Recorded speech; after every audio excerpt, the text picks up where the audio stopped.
This is Eric Keefe, editor-in-chief of the Quintessential Gentleman. How are you, Mr. Sayeed? Good. How are you? Doing well, doing well. Nice. So I just want to take it back real quick. You have really like defined the looks of hip hop cinema with Belly and Lauryn Hill's X Factor, and I want to know, what do you miss about that time?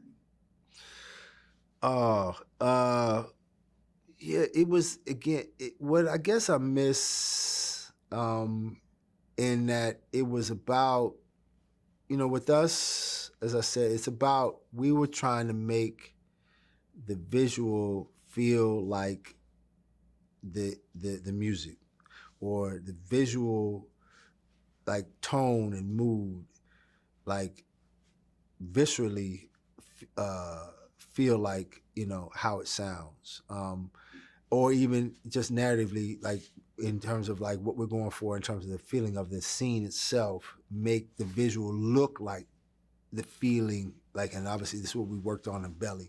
We had already been doing that for years in music videos, so it was like a culmination of that by the time we got to Belly, in terms of like, and we pretty much had like 10,000 hours at doing that, so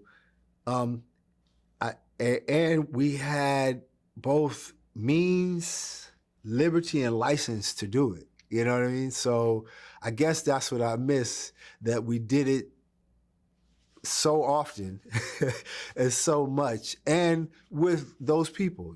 I called. We lost a great one recently. Oh, I ain't gonna get emotional. Diane Martell. I don't know if you know her. She just lost her battle with breast cancer after 10 years. Legendary music video director. I mean, if you look her up, you're gonna blow your mind, the videos that she's done. She's incredible from the beginning. One of our greats. And, a lot of us, once she passed, we end up kind of connecting and holding on to each other. And I recently had a long conversation with Hype and told him I miss him. I miss rocking with him. I miss those times. And we both said the same thing. So I guess I miss being with those people. I guess I miss being with Hype. I miss those times. I mean, I guess that's what I miss the most, probably. You know. That I always say when people ask, what decade or era would you love to do what I'm doing now? I was like, the 90s. Oh The yeah. budgets was long, the budgets Yeah. were big. Yes. 10-year Yes. budgets were Yes. big. Yes. It was fun. Yeah. We. Yep. Exactly. Yep. Yep. Yep. Perfect. So, diving into After the Hunt, I think just phenomenal. The topic, the language, the how we're seeing it visually, and I'm love speaking to you, especially as a Black man in this space. Not many of us in that space, or you in that space, and I wanted to know, first of all, how did you go about approaching kind of like the emotional intensity of the film? Yeah. Again, as I mentioned before, with us, we always work towards trying to make the visual match the emotion of whatever we're doing. And so for me, that starts with my initial reading of the script in terms of how I am visualizing it. But then that's going to get, you know, uh, kind of get, affected by, like, talking to Luca and understanding his approach to it. And from there, those two things will kind of merge, and we'll come up with like a visual language based on, again, how I implicitly am reacting to the material, and then how we're reacting to it in real time once we're shooting it. As I said, Luca is not someone who storyboards. He reacts to what he sees in the moment in terms of performance, and this is how we cover the scene based on what's in front of us and how he's reacting to what he sees, and I'm lighting it based on that as well. Mm. And I usually have a background idea of what it's supposed to, because what are we trying to communicate, but then that's going to be affected by what's happening on the day. Yeah. Awesome. Was there any particular scene that challenged you the most, or you all the most, or were there any particular scene that you are most proud of? Well, challenging is everything with Luca because we like I said, we don't storyboard, so Yeah. we have to be prepared for pretty Mhm. much anything, Right. and so I'm thankful for a body of knowledge that I am able to react. I mean, when I was younger, I think it would have been tougher, but because we're at the place we're at, I was able to react um, in real time to any ideas that he had around how he wanted to approach the scene. And I think overall, I am happy and proud with where we landed overall with the film in terms of tone and mood. Um, many scenes I'm excited about. The scene with uh, uh, Julia and Michael in the hospital room, with Julia and Michael in his office. I love that scene. That's Luca's favorite scene, by the way. He told me that. Oh yeah. Yeah. And then with Andrew and Julia at the loft space, the second scene with them, the second time she's in there with him. Even though it's a tough scene, I'm really happy with where we landed.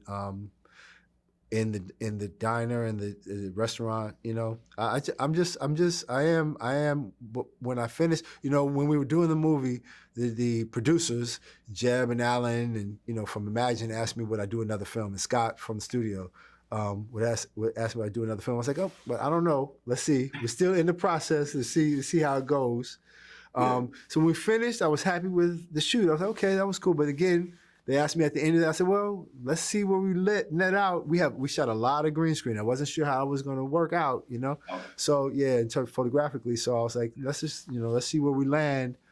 And by the time I finished timing the film in April of this year, I was like, yeah, that worked out. I was really happy with where we landed and the work we did, and so we ended up doing another film, me and Luca.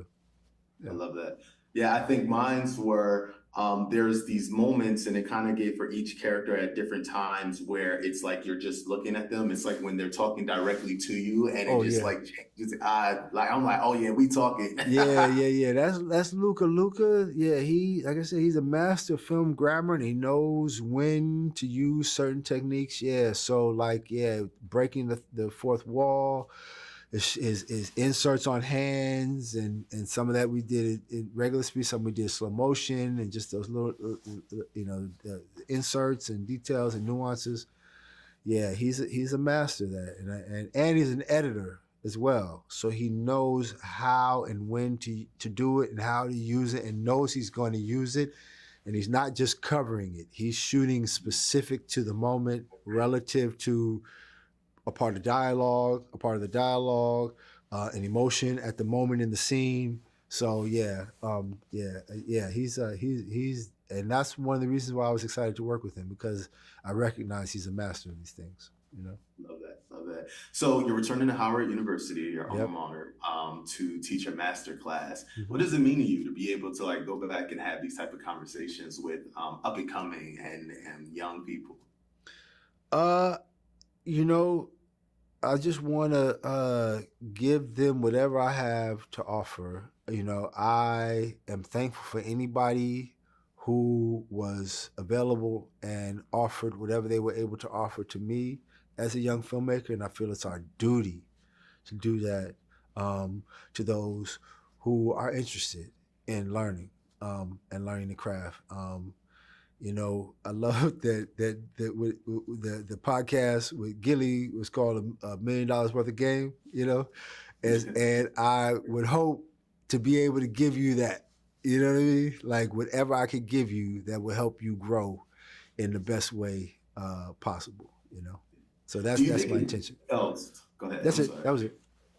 I was just gonna say, do you think it's easier or harder now for people, I guess young people, to kind of matriculate or kind of grow in the business based off of your path wasn't, a typical school and do this and Yeah. get there. And, people of color, isn't always easier for us. But I wonder if you think it's difficult now or easier? There's things that are difficult. I mean, there's things that are more difficult and there's things that are easier, you know? I mean, for example, like for us, we shot on film, so we had to have film. It was a little bit more expensive. It was tougher to get film. Editing, when I started, was on Steam Deck. You know what I mean? So there's things that are definitely easier, but because there's more, things are more accessible. I think it's now slightly more challenging for you to create an original voice. And so I think it's also easier to create an original voice because you have access to the material that we didn't have, but I think it's also more challenging because of the amount of people that can do that. So I think it's imperative for young filmmakers to create a unique, to work and go inside, recognize what's inside that's unique. Everyone has their own fingerprint, their own handprint that doesn't emulate or match anyone else's. And you have to figure out how you're going to create that. You can't, it can't be pedestrian. It can't, you have to create a unique vision. And I think because, like I said, what's important, I think, for young filmmakers to be able to do that is to have as much mastery of the craft as possible, particularly in editing, if you're going to be a director, because I think that's where you shape your unique and be able to express your unique vision through editing. And the directors that edit, I feel like that I've worked with are the strongest at doing that.